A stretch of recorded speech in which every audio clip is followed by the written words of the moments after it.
आजकल तो पता ही नहीं चल रहा रिस्कियस्ट कौन सा है, लेकिन I think safest bank Nifty दिखता है आजकल। शरीफ है थोड़ा सा, 500-700 पॉइंट ही हिलता है। सेंसेक्स तो सीधे 1500 पॉइंट और निफ्टी 400 पॉइंट। यहाँ पे वो विंड वाली कंपनी प्रॉफिट में भी नहीं आई है और स्टॉक 40 गुना चला गया, 40 गुना।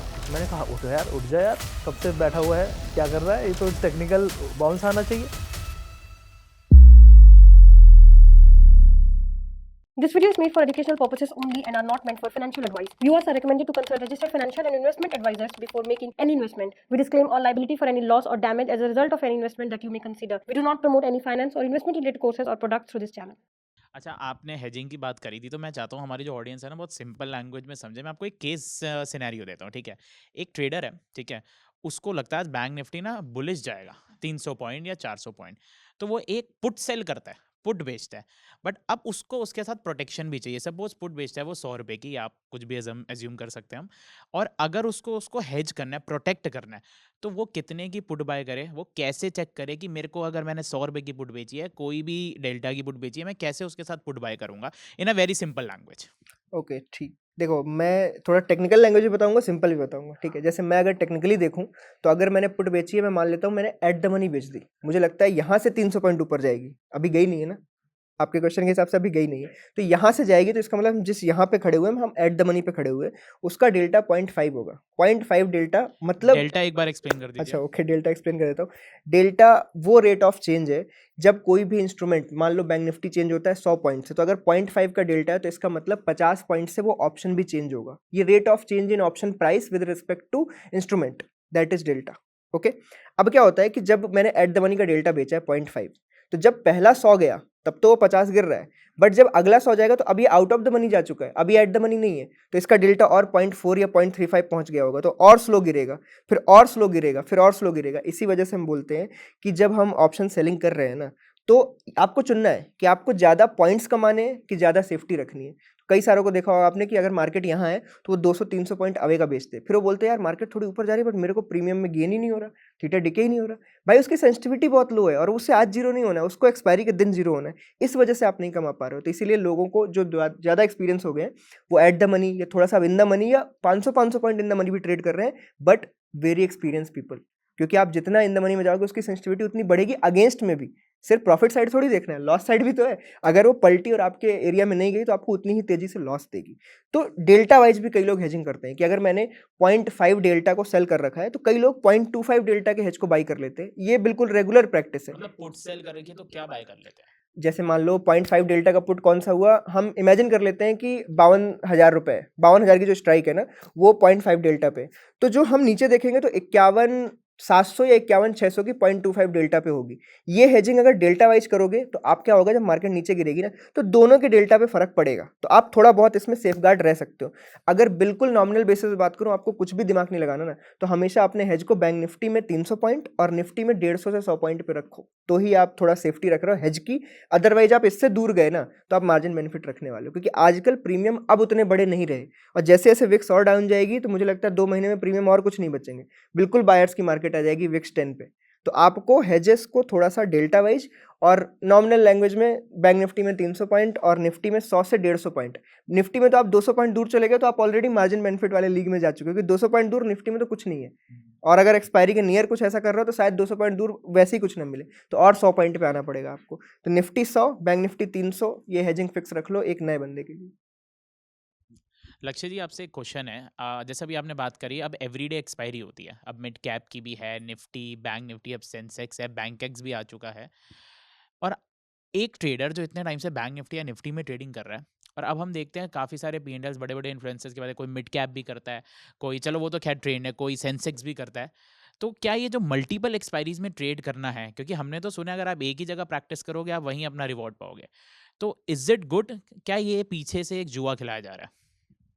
देखो, खिलाने वाला खिलाएगा, आपको खेलना है वो आपका भी डिसीजन है। जैसे कोई बोलता है कि आपने कहा तो मैंने कर लिया, तो मैं तो कहूँगा कुएं में कूद जा तो कूद जाएगा। ये हम लोग कहते हैं ना, घर पे कोई बोलता है वो कहेगा तो कूद जाएगा क्या, मतलब मम्मी पापा समझाते हैं ना कि दोस्त ने कहा तो तूने कर लिया, तो इसी तरीके से सबके लिए है। तो मेरा कहना ये है कि जो हमारे कंट्रोल में है वो है, हम अपने कंट्रोल को गवा चुके हैं, that's when we do all those kind of things. या हम ऐसी बातें करते हैं, उसने कहा, इसने कहा, उसने कहा, घर वालों ने भी बहुत कुछ कहा था बेटा कलेक्टर बन जा, नहीं बना ना। तो जब नहीं सुनता है तो फिर क्यों सुन लेता है किसी की। तो सिंपल सी चीज़ है, it's all excuse. Weak people give excuse, strong people make changes. तो आई थिंक चेंज जो कर लेगा वो आदमी बेटर रहेगा इस मार्केट में, और जो दूसरे को ही देखता रहेगा कि इसके कारण, उसके कारण, किसके कारण, मार्केट के कारण, एक्सपायरी के कारण। तो मैं सिंपल बोलूँगा निफ्टी, बैंक निफ्टी, सेंसेक्स। और सेंसेक्स इज द रिस्कीएस्ट। आजकल तो पता ही नहीं चल रहा रिस्कीएस्ट कौन सा है, लेकिन I think safest bank Nifty दिखता है आजकल, शरीफ है थोड़ा सा। 500-700 पॉइंट ही हिलता है, सेंसेक्स तो सीधे 1500 पॉइंट, और निफ्टी 400 पॉइंट। मतलब 400 point Nifty is like normal, वो भी specially green candle, not red. तो मेरा सिंपल कहना है, हमारे अंदर कंट्रोल है। We can not go more than two instruments मेरे हिसाब से। एक हाई रिस्क, एक लो रिस्क। हाई रिस्क किसी को चाहिए, कोई बोलता है मैं हफ्ते में एक हाई रिस्क वाले में करूंगा, एक लो रिस्क में। निफ्टी इज लो रिस्क, कभी कभी होता है। And second is Sensex which is high risk, और वो भी option buying 1 day to expiry, and that day of expiry सिर्फ सुबह 10-11 बजे तक, क्योंकि उसके बाद जो होता है वो हमने देखा, और ऐसा ही होता है एक्चुअली, हमेशा हो रहा है ऐसा। और अगर आप ऑप्शन सेलिंग कर रहे हो तो 2 दिन पहले ही अपनी पैकअप करके अगले हफ्ते में शिफ्ट हो जाओ। Hello sir, my name is Deepak. Actually sir मेरा आपसे एक सवाल है सर, लक्ष्य सर से, कि आप कह रहे हैं जैसे मार्केट एक डीप करेक्शन में जा सकती है, लेकिन सर हम देख रहे हैं जैसे बैंक निफ्टी का जो पी रेशियो है अभी वो 14 के आसपास चल रहा है सर। तो हम ये कैसे प्रेडिक्ट कर पा रहे हैं कि बैंक निफ्टी बहुत ज़्यादा डीप करेक्शन में जा सकता है? मतलब निफ्टी इज़ अग्रीएबल सर, कि मतलब निफ्टी का जो पी है वो लगभग 23-24 के आसपास चल रहा है, बट बैंक निफ्टी में हम कैसे ये देखें सर, मतलब कैसे डिसाइड देखो करा जाए ये? देखो पी तभी तक ठीक लगता है जब तक चल रहा है अच्छा सब कुछ, और जब पी करेक्शन होता है ना, नॉर्मलाइजेशन, तो यू सी कि 19 पी पे निफ्टी वेंट फ्रॉम 12,000 टू 7,500, 19 था पी। और पी के भी कई तरीके हैं कैलकुलेट करने के, जो अभी पी आप 23 या कुछ बात कर रहे हो वो 23 नहीं है, ठीक है। There was a revision in the calculation few years back, and because of that the P went from 41 to something around 22-23। वो फॉरवर्ड पी है और बहुत सारी चीज़ें उसमें होती हैं। I don't look at those things, I am just saying one thing, कि एक कंपनी है, उसकी अर्निंग्स का पता नहीं। फॉर एग्जाम्पल विंड एनर्जी की एक कंपनी है, it went from 2 rupees to 80 rupees. उनके फाउंडर्स, क्योंकि I am from wind energy में मैंने काम किया 6 साल, और हमारी कंपनी ब्लेड्स बनाती थी विंड टर्बाइन की। वो कंपनी हमारे ब्लेड्स क्योंकि महंगे थे खरीद नहीं पा रही थी। अभी भी आपको पता है पावर की रिक्वायरमेंट है, बट कितना विंड इंडस्ट्री पे फोकस है आपको पता है, दिखता होगा। कहाँ दिख रहा है? क्या आपको हर छत पे दिख रहे हैं? आपको बता दूं, यूरोप में लोग अपने छत पे विंड छोटी टर्बाइन्स लगाते हैं, छोटी सोलर पैनल्स लगाने लगे हैं हमारे यहाँ फॉर श्योर। तो मेरा पॉइंट है कि जब आप फंडामेंटली सोचो तो क्या आपको दिखता है कि यार ये स्टॉक चल क्या रहा है? मतलब सिंपल सा एक बात कह रहा हूँ, कुछ कंपनीज अच्छा करी, उनके स्टॉक ऊपर गए। कुछ कंपनी क्या करी किसी को नहीं पता, स्टॉक ऊपर गए। कुछ कंपनी को ऑर्डर मिले, स्टॉक ऊपर गए, ऑर्डर कैंसिल हो गए, आपको नहीं पता। तो ऑर्डर दिए गए ताकि स्टॉक उठे, तो क्या पता ये मार्केट में होप दी गई ताकि निफ्टी 25,000 जाए for some reason, I don't know, you don't know. आप तो बस उस लपेटे में आ रहे हो ना। There was a tweet 2 days back by one of the Indian batsman, उनके स्टाफ ने 80 लाख रुपए 4 पीएसयू बैंक में डाले। वो पीएसयू बैंक 30% डाउन है रीसेंट के हाई से 2 महीने में। तो अगर 30% स्टॉक डाउन है और ट्वीट था पीएम का, तो आई एम जस्ट सरप्राइज्ड कि and that was the peak of the stock. ठीक है, तो देखिए पैसा 20% लोग बनाएंगे, वो पैसा 80 का होगा, और आप बात कर रहे हो जो 80% लोग कर रहे हैं। तो डेफिनेटली 80% लोगों को वो समझाया जा रहा है, सोचाया जा रहा है कि आप ऐसा सोचो, और कल को वो 20% लोग आपका वही 80% पैसा ले जाएंगे। अगर आप टाइमली निकल गए तो स्कैल्पर कहलाओगे, और नहीं निकल पाए तो लॉन्ग टर्म इन्वेस्टर बन जाओगे। तो मेरे हिसाब से you have to look at the pricing. जब कोई चीज़ एक्सेसिव चलती है without any reason, without any fundamental difference, कोई प्रमोटर खरीद रहा है तो आप उसको फंडामेंटल मानोगे? यार कुछ पता है इसको, सारे यही देख रहे हैं इन्वेस्टर की promoter is increasing the stake. किधर से आ रहा है पैसा? How promoter is increasing the stake, no one is checking, he is increasing, हाँ ठीक है। तो माय पॉइंट इज कि things does not match US में, और यहाँ पे things does not match. US में एनवीडिया की अर्निंग्स आप देखोगे ना, माइंड बॉगलिंग ग्रोथ है, इसलिए स्टॉक बढ़ा। यहाँ पे वो विंड वाली कंपनी प्रॉफिट में भी नहीं आई है और स्टॉक 40 गुना चला गया, 40 गुना। तो there is a fundamental stark difference, और इसीलिए जब कुछ होगा बुरा, वो होता है साइकिल, सब पूरा साइकिल है। और रेट कट तब होते हैं जब इकोनॉमी स्लो डाउन होना शुरू होती है, और इकोनॉमी अगर स्लो डाउन होने ही वाली है तो हमको ये सोचना पड़ेगा कि यार इन्वेस्टर छोड़ो, नौकरी बचेगी कि नहीं। And people will talk about it after few months.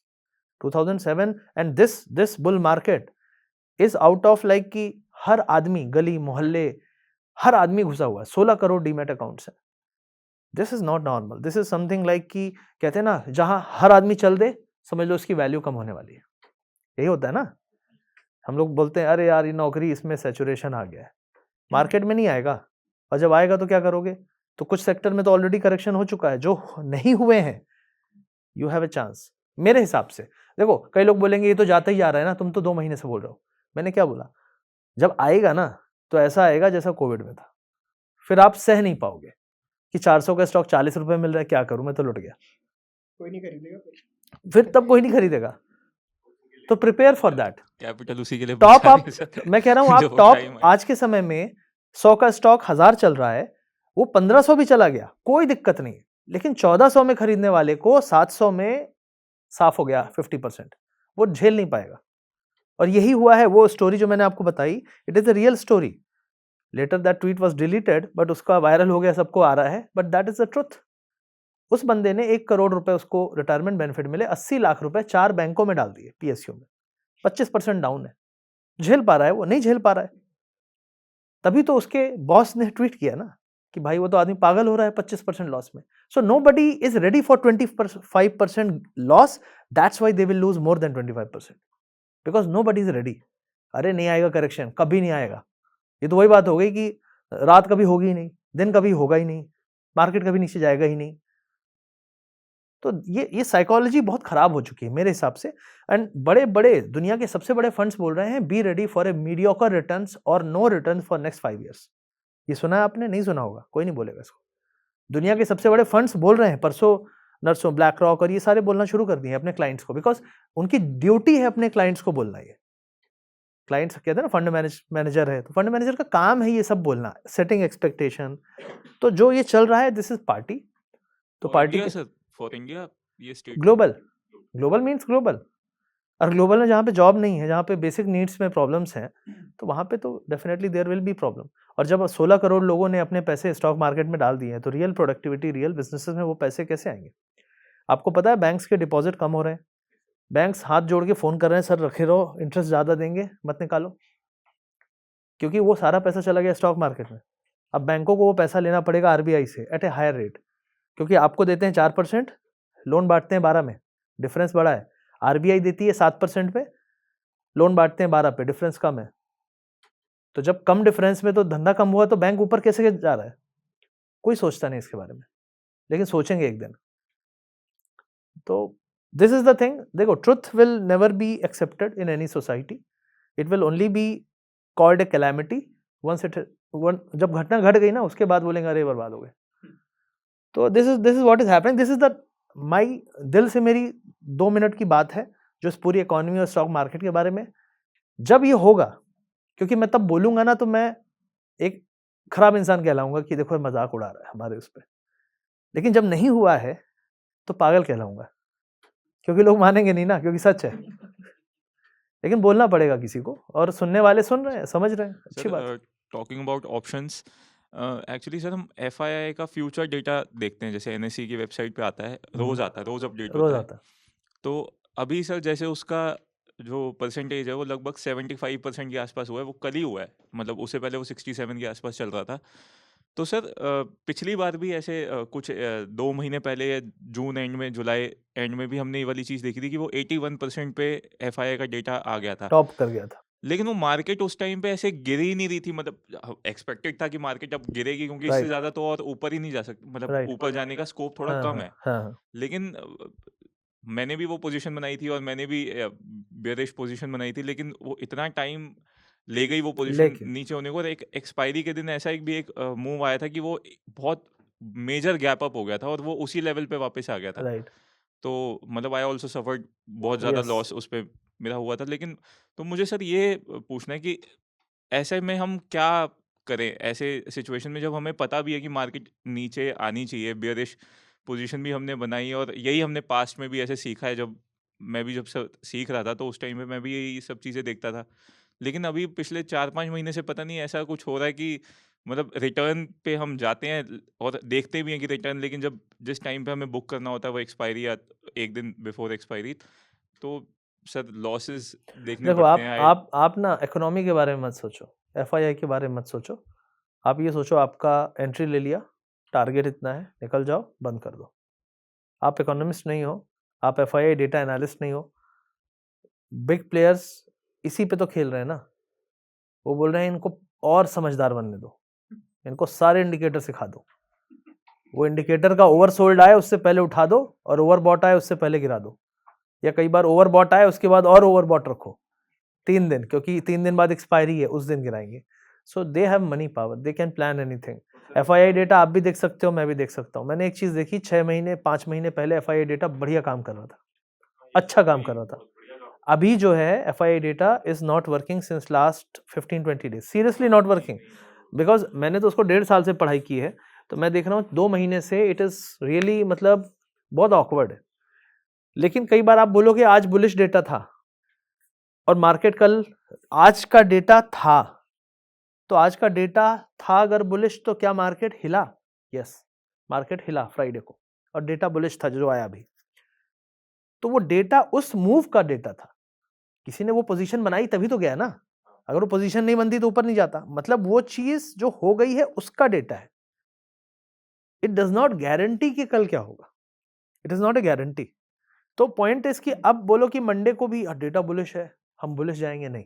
तो मेरा सिंपल यहाँ पे टेक्निकली मैं सोचता हूँ, जब अब जो काम कर रहा है, डेटा से ज्यादा जरूरी है क्या मार्केट ओवरबॉट एरिया में है बिकॉज ऑफ सम इंडिकेटर, और ओवरसोल्ड में है ऑन आवरली टाइम फ्रेम और समथिंग। अगर वो ओवरबॉट है तो डेटा इवन इफ बुलिश है, अगर वो ऊपर गया तो I will be very comfortable to sell. But अगर गिर रहा है, मार्केट बहुत बियरिश है, तो मैं उसको वहां सेल नहीं करूंगा, क्योंकि वो तो ओवरसोल्ड पे है ना ऑलरेडी। तो टेक्निकल यहाँ पे ज्यादा ओवर पावर करेगा डेटा। देखो डेटा यही होता है ना, हम डेटा करने लगते हैं, हमें लगता है डेटा भगवान है, फिर पता लगता है टेक्निकल भगवान था, फिर टेक्निकल करने लगते हैं तो डेटा चलने लगता है। तो ये लोग हमें नचा रहे हैं, ये लोग हमें नचा रहे हैं। तो पॉइंट इज कि I believe price action and technicals work better than data. Sir expiry के बाद नेक्स्ट डे ही मार्केट वही बहुत ही करेगा जो मेजर आप गैप सोचे थे, डाउन हो गई सर। वो वही करेगा जो आप सोचे थे, करेक्ट। तो मैंने क्या बोला, एक्सपायरी ज्यादा करने का कारण और उसका जो फायदा उठा रहे हैं ना, यही लोग उठा रहे हैं जस्ट बिकॉज ऑफ एक्सपायरी। मुझे भी याद है मैंने एक प्रीमियम लिया था, आई थिंक 50-80 रुपीज का, निफ्टी का। उस दिन पूरे साइंस थे, टेक्निकल्स थे, सब थे।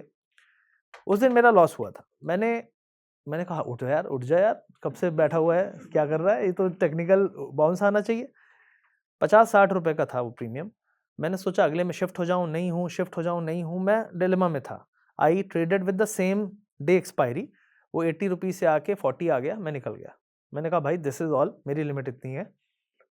लेकिन मैंने अगले हफ्ते में शिफ्ट नहीं किया प्रीमियम में, निफ्टी में। नेक्स्ट डे 440 पॉइंट की रैली निफ्टी में। मैंने कहा यार आज आ जाती 440 की तो क्या होता है। करेक्ट होता है यही हुआ है सर सब उस कुछ दिन। सही था, सब कुछ सही था, आपकी एक्सपेक्टेशन सही थी, रीडिंग सही थी, लेकिन आपने समय नहीं खरीदा। तो ऑप्शन बाइंग में समय खरीदोगे तो बचे रहोगे। तो कभी कभी हम भी गलतियां कर देते हैं, लेकिन फिर उसके बाद से मैंने सोचा नहीं, ये मार्केट, और एक बार नहीं किया, 3 बार ऐसा ही हुआ। एक बार सेंसेक्स की एक्सपायरी में मैंने 150 का कुछ लिया था, एंड मैं बैठा रहा 130, 140, 130, 140। तो मैंने कहा क्या करें, 1 डे टू एक्सपायरी था, मैं निकल गया एक दिन पहले। अगले दिन दैट वेंट टू 1200। तो एनालिसिस सही होने से खुश हो, लेकिन समय ना खरीद पाने के लिए थोड़ी सी अपने आप को समझाओ कि यार what we can buy in option buying is time, कि भाई समय भी चाहिए ना हमें उतना मूव आने के लिए। या फिर छोटे एक्सपेक्टेशन रखो, निकल जाओ 10-20 रुपए में। इसीलिए sir I shift to option selling. नहीं, लेकिन वहां भी 3-4 आपको दुखी महीने कर से देगा तो वो। उसमें भी सर बहुत आप है ही अनलिमिटेड है। लॉस हो आपको ये जाते हैं, समझना तो पड़ेगा कि आप भी यही हुआ न्यूज़पेपर था पढ़ सर। रहे हो। जो ये डेटा पढ़ रहे हो ना वो न्यूज़पेपर है, वो अगले दिन आ रहा है, पुरानी आप खबर है। लेट हो, पुरानी खबर है वो। इसीलिए प्राइस एक्शन मतलब चार्ट में जो दिख रहा है ना वो सबसे लेटेस्ट जो खबर है, वो हो आपको रहा दिख है रहा वो है। होता रहेगा, इसकी गारंटी नहीं। जो और नहीं हुआ है उसकी प्रोबेबिलिटी प्राइस एक्शन पे देखो। और अपने माइंड को समझा लो कि मार्केट मैनिपुलेटिव है।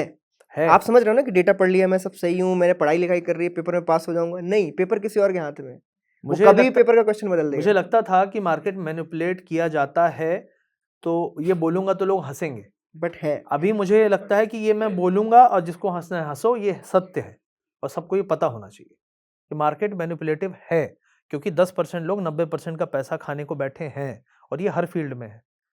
आप किसी भी गेमिंग वेमिंग की बात कर लो, fantasy gaming is also the same game. सब कुछ, सारे जो गेम है, gamification of everything. Stock market का गेमिफिकेशन ही तो है। ये क्या है, 5 एक्सपायरी हर दिन खेलो, जीतेगा इंडिया। बोलो इसमें जीतेगा इंडिया, ऐड नहीं देखा मैंने। इसमें भी वही करो, जीतेगा इंडिया, हर दिन खेलेगा इंडिया, तो खेल ही रहा है। कुछ डिफरेंस है बताओ? 5 के 5 दिन एक्सपायरी, सैटरडे संडे भी कर देते, कुछ खेल लेता इंडिया। बोर हो रहा है।